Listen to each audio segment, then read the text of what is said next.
Il sort d'une rupture difficile. Est-ce que je dois quand même tenter quelque chose avec lui? Bonjour à toutes et à tous et bienvenue dans cette minute coaching. Je suis Alex Cormon, votre conseiller sentimental depuis 2007 et j'aimerais répondre à Léa qui m'a envoyé un message sur Instagram. D'ailleurs, vous devez me suivre sur Instagram, Alexandre Cormon Official. Elle m'envoie un message en me disant « Alex, il sort d'une rupture difficile, mais il me dit qu'il est prêt pour une nouvelle histoire. J'hésite, j'ai peur, qu'est-ce que je dois faire ?» Alors, il faut se lancer dans la relation. Parce qu'on ne veut pas avoir de regrets, parce qu'on ne veut pas douter, et parce qu'on sait qu'il y a quelque chose à vivre quand on a les atomes crochus avec un homme. D'ailleurs, mesdames, vous me dites souvent, c'est rare que je tombe amoureuse, c'est rare que j'ai des sentiments, en tout cas de l'intérêt pour un homme. Donc, quand il y en a un qui me plaît, forcément, j'ai envie d'aller vivre cette histoire. Et Léa, c'est ce que je vais te recommander. Mais, parce que vous savez que je vous embête en tant que coach et parce que j'ai surtout envie qu'on construise une relation qui soit durable, qui soit stable. Le message que j'aimerais vous transmettre, quand vous me dites « Alex, cette personne-là a vécu une rupture difficile, douloureuse, est-ce que je dois quand même me lancer dans une histoire ?» Oui, mais. Et le fameux « mais », il est lié à la nature humaine. Quand vous rencontrez un homme, au départ, il a très envie d'être en couple avec vous. Il a très envie de se poser, il a très envie de vous chérir. Et donc, même s'il vient de vivre une rupture ou un divorce, il est disposé à être en couple. La problématique qu'on rencontre, c'est qu'après plusieurs jours, voire plusieurs semaines, une fois que la relation commence à s'installer, les doutes, les peurs, les pensées vers le passé, peut-être que son ex va commencer à revenir aussi dans le tableau, tous ces éléments peuvent le faire vaciller, c'est-à-dire amener cet homme à reconsidérer le couple, à peut-être vous dire finalement il n'est pas prêt, et là vous allez tomber de haut. Donc Léa, quand elle m'a envoyé son message, sa question c'était ça. Alex, moi j'ai envie d'y croire à ces mots, j'ai envie d'y croire à notre histoire, mais comment savoir si ça va être durable? Le problème c'est qu'on ne peut pas. On ne peut pas savoir ce que l'avenir nous réserve, on ne peut pas savoir ce que l'on va pouvoir vivre ou obtenir d'une situation. Ce que je peux vous transmettre dans cette vidéo, c'est que quand vous êtes capable d'adopter le « mais », alors c'est quoi ce fameux « mais » ? Mais on veut qu'il s'implique, on veut qu'il soit dans une dynamique d'action régulièrement. Ça veut dire quoi? Ça veut dire qu'on ne va pas se voir tous les soirs. Ça veut dire qu'on ne va pas rentrer dans une routine où on se voit tout le temps chez lui ou chez vous.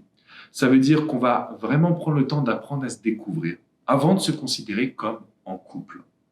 Pourquoi je vous dis ça, mesdames? Parce que généralement, vous laissez tomber en fait votre carapace, même vous laissez tomber un petit peu votre attention des détails et vous vous lancez corps et âme. Au début, vous êtes un défi, vous avez votre carapace et puis après, c'est « je suis 100% investi dans le couple ».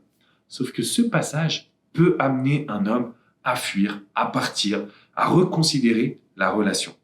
Alors, on est là pour vivre. Et l'amour, c'est beau. Même si c'est vrai que je fais beaucoup de vidéos sur les ruptures, les complications, la dépendance affective. L'amour, c'est beau, c'est puissant. C'est ce que l'on veut vivre, c'est-à-dire avoir des petits papillons dans le ventre. Sauf que, si on se lâche totalement, on amène une personne, homme comme femme d'ailleurs, à nous considérer comme acquis.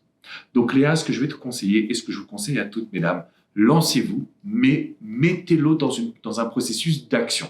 Pourquoi? Parce qu'on l'a vu, vous le connaissez au travers de mes vidéos, les neurosciences nous amènent à considérer qu'un homme a cette envie de chasser, de conquérir et de se dire qu'il a une femme exceptionnelle à son bras. Maintenant, pour que ça se passe, il faut qu'il soit dans une dynamique d'action. Il faut qu'il cherche à vous appeler, il faut qu'il ait envie de vous voir, il faut qu'il se casse la tête sur savoir quoi vous proposer, parce qu'il a conscience que vous avez de la valeur et qu'il doit s'employer à cela. S'employer à vous séduire, à vous conquérir et à vous plaire. Imaginez maintenant, mesdames, que vous arriviez à mettre ça en place. Eh bien, votre couple sera solide, peu importe si cet homme a vécu une rupture récemment ou pas. Peu importe s'il s'est reconstruit ou pas. Parce que dans sa tête, il sera concentré sur une seule chose.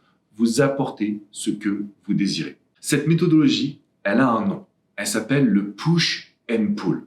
Donc, c'est un peu le fuis-moi je te suis version américaine avec les neurosciences.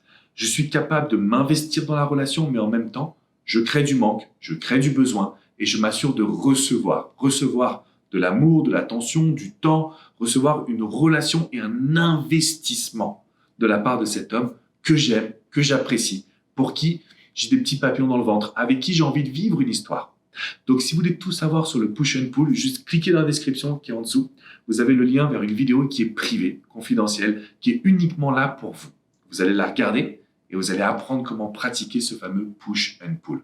Parce qu'il n'y a rien de pire que de ne pas se lancer. Là, vous avez des regrets. Et si j'avais été dans l'histoire? Et si je lui avais dit oui? Et il n'y a rien de pire que de se lancer et de se prendre un mur au bout de quelques semaines. Non, écoute, finalement, je ne suis pas sûr de mes sentiments. Je ne sais pas si je veux vraiment être en couple. Je me rends compte que c'est très tôt. Bla, bla, bla. Tout ça, c'est parce qu'on ne l'aura pas mis dans le processus d'action qui est super important. Alors, mesdames, si vous voulez aujourd'hui changer votre situation, être plus épanoui en amour, c'est le moment de mettre un énorme pouce bleu et de vous abonner à la chaîne YouTube parce que vous allez recevoir toutes mes vidéos directement dans votre boîte mail. Si vous voulez en savoir plus sur le Fuis-moi, je te suis, le push and pull, c'est dans la description en dessous. Vous cliquez sur le lien, regardez cette vidéo. De mon côté, je vous invite à venir sur mon site alexandrecormon.com. Vous avez des centaines d'articles qui ont été écrits pour bien comprendre la psychologie d'une femme, d'un homme, la psychologie en amour quand on veut absolument conquérir une personne. Je vous invite également à réserver une séance de coaching privée, confidentielle, que ce soit avec coach Jenny, coach Hugo, coach Vladimir ou avec moi-même. On est là au quotidien pour pouvoir vous accompagner et vous aider. Je vous fais une bise et je vous dis à très vite pour une prochaine minute coaching. Ciao, ciao les amis.